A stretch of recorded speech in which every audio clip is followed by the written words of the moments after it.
So I explained a little bit in the slides about event-driven parsing and how that can help avoid interop problems by giving you a clear separation between the syntax processing and the value semantics. So here we're looking at VS Code again with temper in Markdown. This is our stood JSON, our standard JSON library.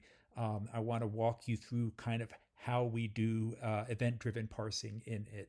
And so event-driven parsing, you've got to define a receiver for events. And so this is our JSON producer interface.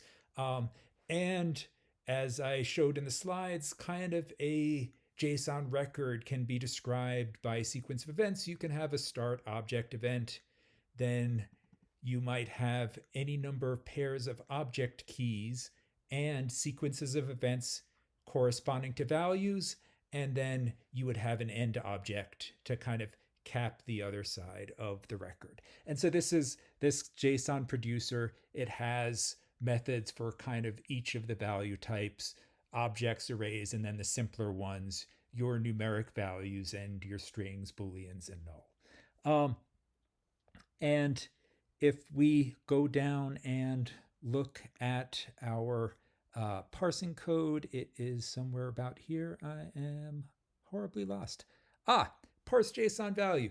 You can see we take in a source text, and then we take in a JSON producer that we're going to feed events based on the source text. And we've got an index into the string. And then we return a string index option, kind of the position after, the I is the position that we want to start parsing from for this particular parsing invocation. This is just a recursive descent parser. And it's going to return the position after the last character it consumed. And we do some preliminary checks, make sure we have something to consume. And then we just switch over the character, kind of one character of look ahead, and figure out which more specific parsing function we're going to delegate to. And so that is what we can use to go do parsing, which is semantic neutral. We feed it to the JSON producer. The JSON producer can then, of course, replay those into some value creator, which actually embodies the value semantics that we care about. And that can be very contextual. And if you remember the first demo that I showed with the price type, we had the prices JSON adapter. What that means is, each type that has that @JSON annotation, we auto-generate something that kind of fits this mold. It's going to have value semantics. And, if you have a generic type, you might have to pass in other JSON adapters for your type arguments to the generic types JSON adapter, and it all kind of fits together well. You kind of you do type-driven decoding of parse text. But let's go look at the flip side from parsing. And if I go up right about here, JSON text producer, you actually saw me use this in the first demo to produce a string of JSON from an ISO 4217 price. And notably here, we've got a buffer onto which we put tokens, and we've got some internal state well-formed. You might give a JSON producer a, set of events that doesn't properly nest. We can detect that and, kind of do some extra sanity checks. But up here, we've got a state machine, and this state machine lets us figure out what kind of implied tokens we need to put out. So we're telling it start an object. Obviously, it's going to put out an open curly bracket, but we're not actually telling it, and now put out a colon or now put out a comma. So this state machine kind of lets it properly infer those tokens based on kind of what did I just do and what are you asking me to do now. And obviously, JSON is a rather strict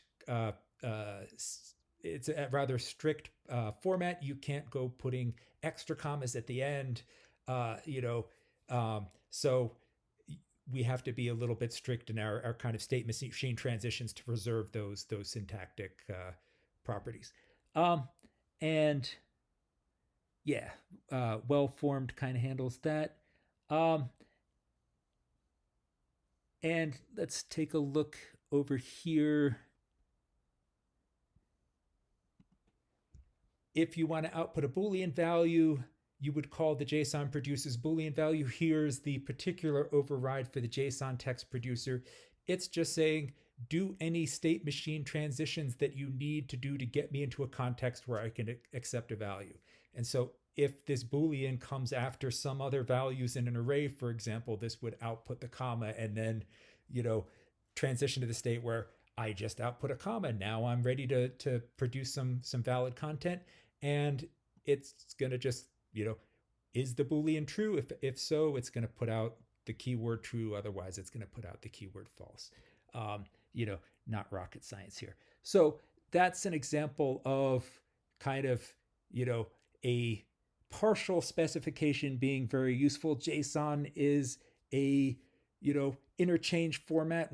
It would be really nice to have one single source of truth for how do you handle parsing corner cases, writing string processing code, and string producing code is difficult across programming languages. You got to be aware of all kinds of idiosyncrasies of like native string encodings and Unicode and what have you.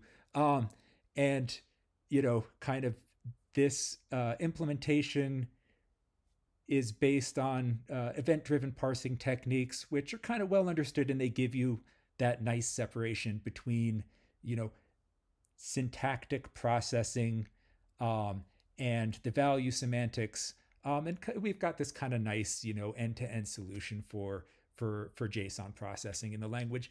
But even absent that, just solving parsing interop by having a partial reference implementation of parsing and unparsing is a thing that would have avoided a lot of the interop problems in JSON parsing.